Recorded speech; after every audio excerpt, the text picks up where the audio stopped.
All right, thank you, Chairman. Good afternoon, everyone.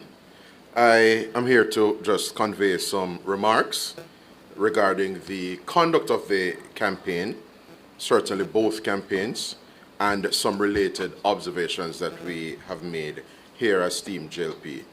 Now, by the way we have conducted our campaign to date, I think it is clear to the electorate and indeed the wider public, both here on the Rock and in the diaspora, that it is the Jamaica Labour Party that is being responsible, sober, and dignified in the conduct of our campaign. Indeed, we are the political party that is serious about a peaceful, more harmonious, and orderly Jamaica. It is quite evident that we regard the right of the Jamaican people to exercise their constitutional right and express their democratic will on election day. We have been clear in the Jamaica Labour Party that we will not promote violence, irresponsible conduct, or attack democratic institutions in our beloved country. Team JLP does not promote or endorse bullyism in any way, shape, or form. And if inappropriate conduct manifests, we are prepared to hold our members and supporters to account and condemn any departure from the standards to which we hold ourselves.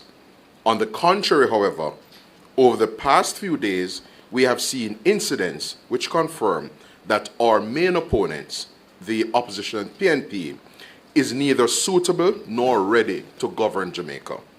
Their utterances and general posture and attitude project arrogance. It reflects an egregious lack of principle, and it signals a willingness, as it were, to engage in acts of intimidation in apparent breach of the code, the political code of conduct. Team JLP has noted reports of a PNP candidate and his supporters appearing to intentionally posture in a way which signaled a willingness to obstruct or otherwise impede a lawful tour being undertaken by our Prime Minister and Party Leader, Dr. the Most Honorable Andrew Holness, and one of our candidates over recent days. We have seen disrespectful declarations by PNP supporters that the Jamaica Labour Party members and supporters, to include our Prime Minister and Party Leader, cannot come into an area which they clearly regard as their stronghold and feel as though they have ownership and superintendence over that area. We have also seen and heard a PNP activist and well-known PNP blogger on social media threatening that he is willing to open gunfire, kill people, and turn Jamaica into Haiti if his party, the PNP, loses the upcoming general election. The menacing and threatening words that emanated while the individual pledged his loyalty to the PNP candidate in St. Elizabeth is indeed disturbing.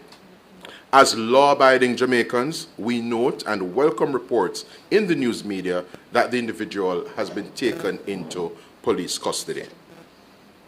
We also note persistent attacks by the PNP on the media, an important and indispensable pillar in our democratic system of governance.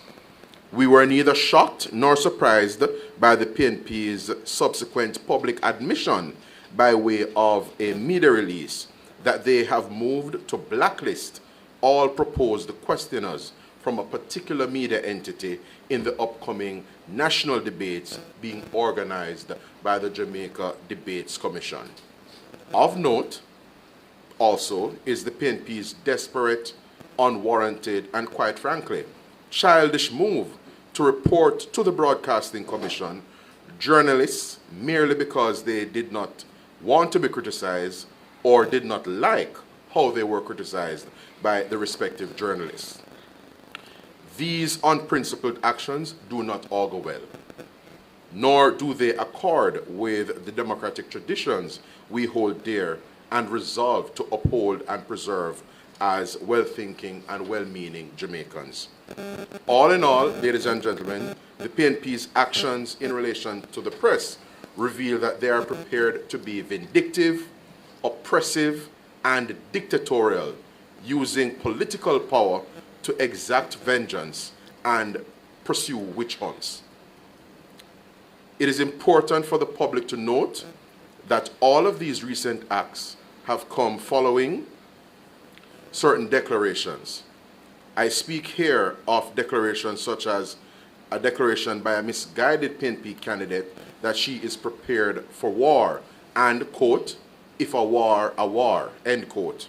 And there's also another declaration by another misguided PNP candidate that, quote, she have her man them, end quote, and, quote again, all who switch are going to end up in a ditch, end quote. We condemn in the strongest terms the aforementioned intimidatory, anti-democratic, arrogant, and despicable utterances and actions by the PNP and its representatives. The PNP's entitled approach has no place, quite frankly, in a peace-loving, law-abiding Jamaica where we are committed to elections that are free and fair and, of course, free from fear. It is simply not the kind of politics and society we're seeking to forge here in 2025. However, we are not surprised that there have not been one word of condemnation from the leadership of the PNP, because it was, quite frankly, their very leader, Mark Golding, who set the tone, we believe, for this kind of behavior when he urged his supporters, his PNP followers, to, quote-unquote, get wicked on them. Because in his words, quote, Labour right now go give up this so easy. And of course, he said those things while noting that he represents a PNP garrison, which he said, quote, give him a strength, end quote. There's also the PNP's embattled and beleaguered General Secretary Dayton Campbell, who uttered equally concerning words when he said over in Darlaston, Westmoreland, some weeks ago, that when people go low or when others go low, he goes lower. That is not the tone that should be emanating from the de facto chief executive officer, CEO of a political party. And of course, we are all well aware that the PNP is up and down the country, banding about the place their new mantra, blood and fire, indicating that they are blood and fire comrades. Ladies and gentlemen, it is clear that Mark Golding and his supporters, by virtue of their recent and past conduct and utterances, yes, have been reiterating and underscoring for the people of Jamaica that they are simply not suitable, they are not ready, and they are indeed not prepared to lead this beloved and great country of ours. I close by reaffirming that the Jamaica Labour Party remains fully committed to a peaceful general election, an election that is free and fair, and as I said earlier, is free from fear. The way we have conducted our campaign signals that we are committed to the best traditions of peace-loving and harmonious conduct of elections. I thank you. Thank you.